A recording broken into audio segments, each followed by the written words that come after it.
Two religious concepts. Food and the affinity relationship. We have already seen that a man may not set all foods before his various affines. If someone from the hula hula is to be the guest, then the majorhood of a pig, a cow, or a buffalo must be given as an accompaniment lopan to the rice, irrespective of whether he is from his host family-in-law, with whom the latter constantly maintains their final relationship, or only a man who belongs to the marga, which the host regards as his Raja Hula Hula. If, however, someone from the Boru is to be the guest, then this deke must accompany the rice and for preference the ihan, the fish rich in oil which is found in Lake Toba.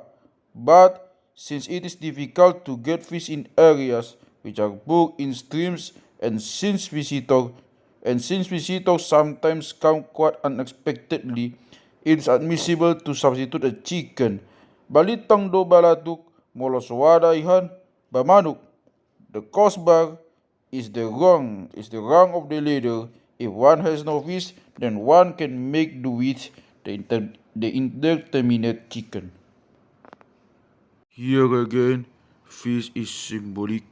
The Kenapongese fat fish is a symbol of abundance and the fruit of enjoying its a long and fortunate life. The fish cooked and prepared with lemon juice air pangir and kurkuma hunik is eaten by participants at many a ritual and is called dekesau. Thus, it is a fish that a sower, for example, must eat when he has sown his fields, as men when they move the cattle to new grazing grounds, and it is fish that is offered when the rice is first in grain. The book is given fish by its hula hula, since blessings and prosperity are expected from it.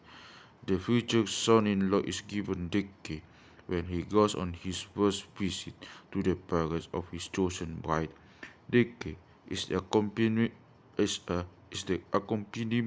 to the rice that is given to the bridegroom's father when he and his relations visit the bride father for the official transfer of the payment that finalizes the marriage settlement. Deke is placed on the top of the rice, which the bridal pair have to eat together, and the parents of a pregnant woman will bring fish with them when they visit her to perform the mangupa, etc., on important occasions like this fresh fish decorata from ponds, rivers, or from Lake Toba will be provided because the certain dried sea fish which can be obtained in great quantities from Sibolga has no meaning at all for ceremonies such as this. These are thus a variety of occasions when the partaking of a meal is regarded as efficacious.